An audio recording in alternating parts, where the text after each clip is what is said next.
George Sand. Conte d'une grand-mère. Le nuage rose. Chapitre 6. C'était une grande femme pâle, avec des cheveux d'argent et une figure assez belle. Elle ne montra pas grand étonnement de voir Sylvaine.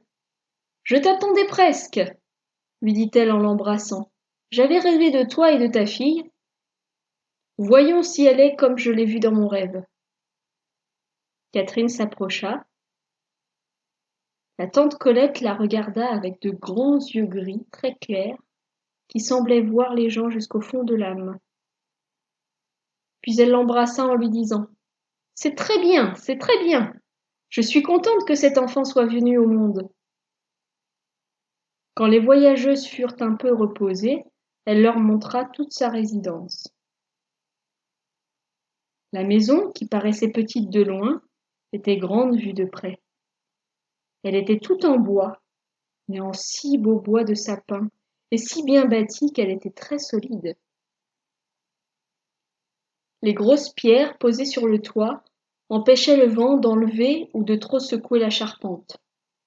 Tout était fort propre à l'intérieur, et les meubles cirés et reluisants faisaient plaisir à voir.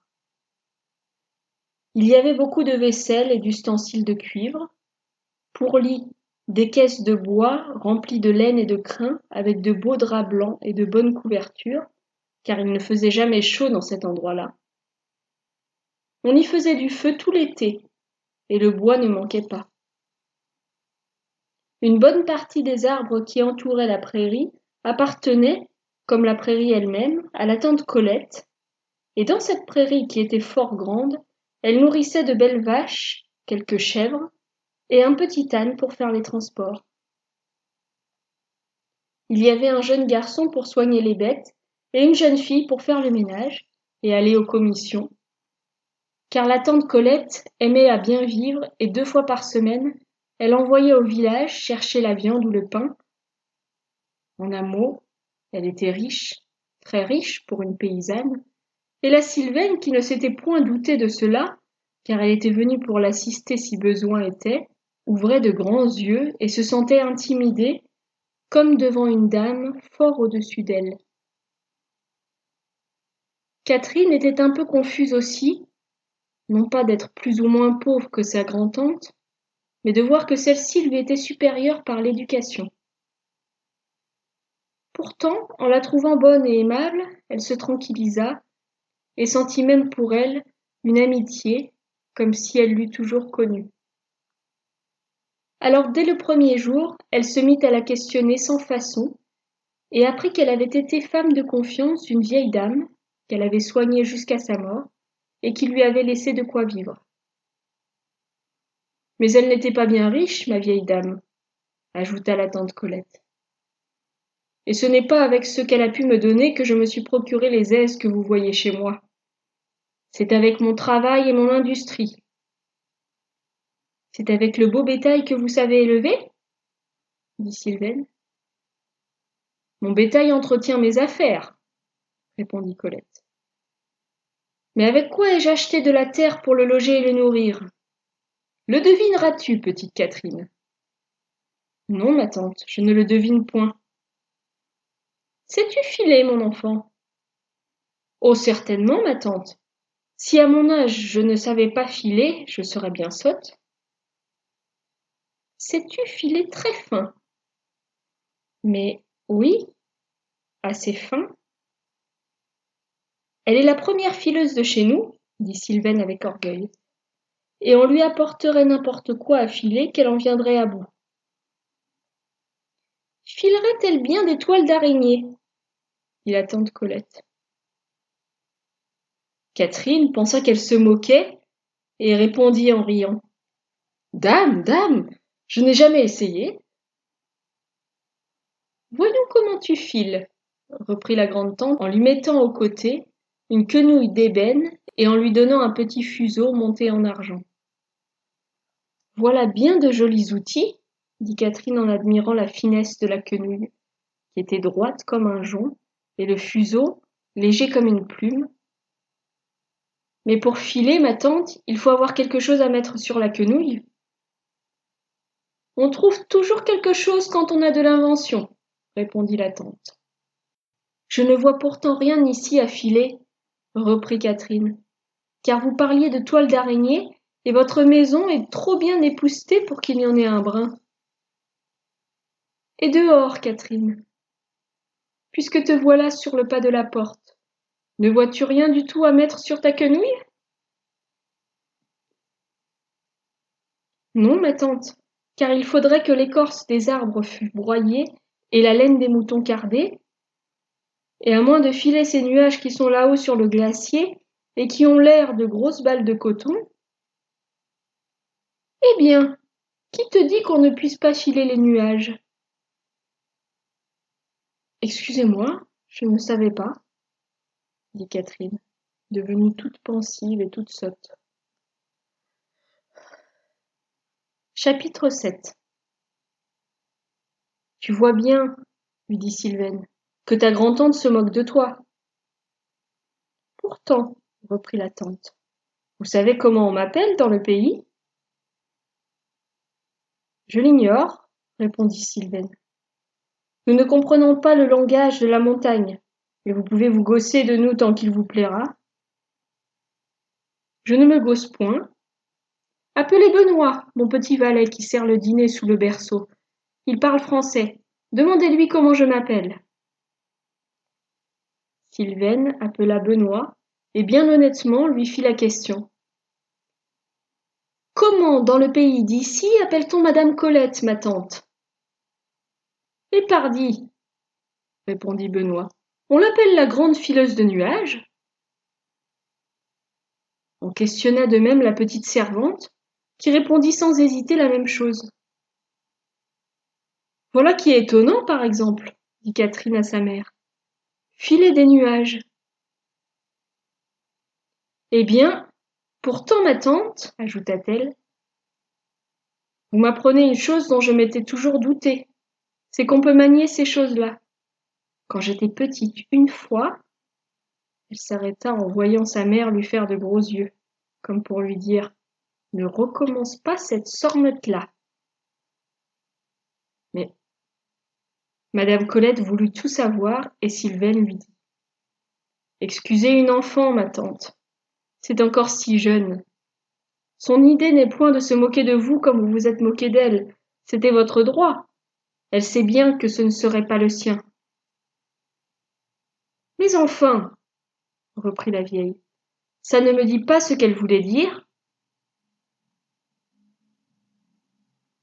Ma chère grand-tante, dit Catherine avec des yeux pleins de larmes, je ne me permettrai pas de me moquer, et pourtant maman me croit menteuse. Je vous assure qu'une fois, étant petite, j'ai ramassé un petit nuage blanc dans mon tablier. Ah, oui-da, dit la tante sans paraître fâchée ni surprise. Et qu'en as-tu fait, ma mignonne? As-tu essayé de le filer? Non, ma tante, je l'ai laissé s'envoler et il est devenu tout rose. Et même il est parti en chantant. As-tu compris ce qu'il disait dans sa chanson? Pas un mot. Dame, j'étais si jeune. Après qu'il s'est envolé, ne s'est-il pas changé en tonnerre? Vous dites justement la vérité, ma tante.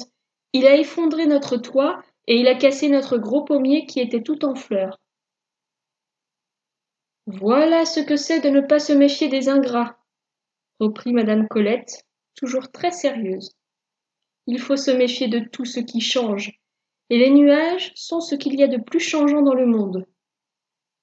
Mais je pense que vous avez faim. Voilà le dîner prêt. Aidez-moi à tremper la soupe, et nous nous mettrons à table.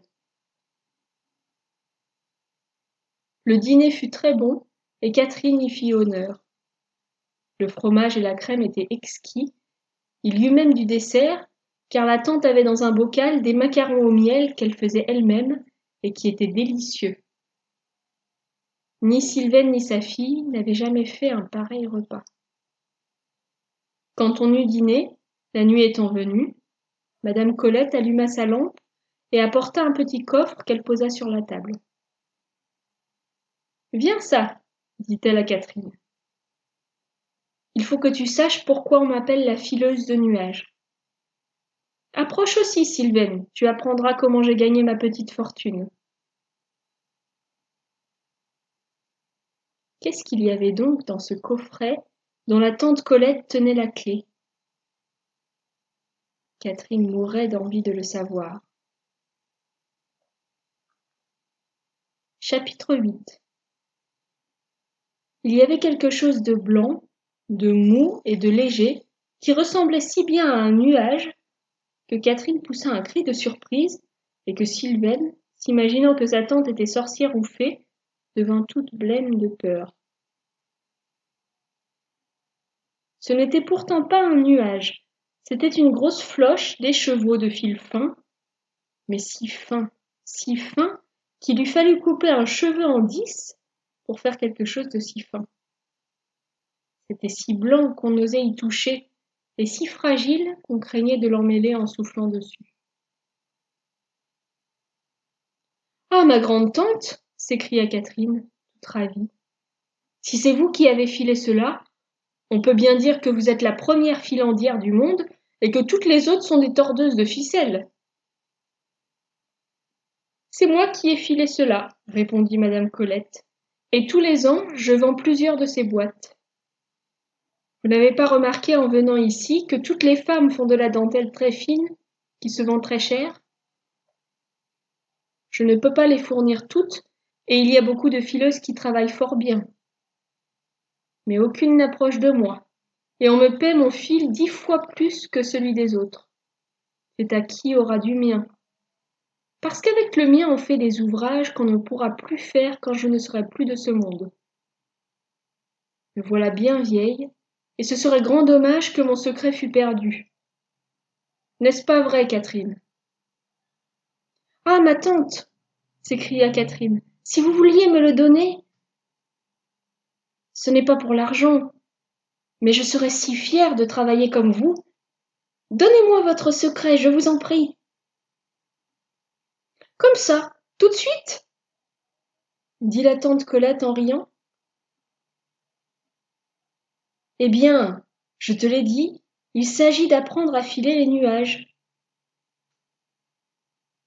Elle serra son coffret, puis ayant embrassé Sylvaine et Catherine, elle se retira dans sa chambre.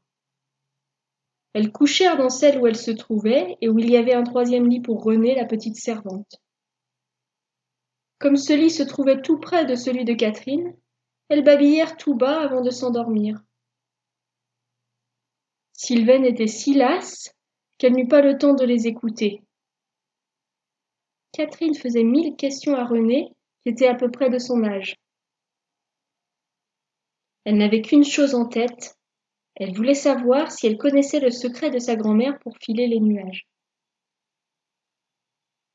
Il n'y a pas d'autre secret, lui répondit Renée, que d'avoir beaucoup d'adresse et de patience. Pourtant, pour saisir un nuage, le mettre sur une quenouille, l'empêcher de vous fondre dans les doigts, en tirer un fil, ce n'est pas là le difficile. Le tout, c'est de faire le nuage. Comment? De faire le nuage. Eh oui, c'est de le carder. Carder le nuage? Avec quoi? Renée ne répondit pas, elle s'endormit. Catherine essaya de s'endormir aussi, mais elle était trop agitée, le sommeil ne venait pas. La chandelle était éteinte, et dans la cheminée, il n'y avait plus que quelques braises. Cependant, Catherine voyait une petite clarté dans le haut de la chambre. Elle sortit sa tête du lit et vit qu'au haut de l'escalier, par où la tante Colette s'en était allée, il y avait le long de la porte un filet de lumière. Elle n'y put tenir, et marchant pieds nus avec précaution, elle gagna l'escalier. Il était en bois, et Catherine craignait bien de le faire craquer. Elle était si légère qu'elle réussit à atteindre sans bruit la dernière marche et à regarder dans la chambre de sa tante par la petite fente de la porte. Devinez ce qu'elle vit.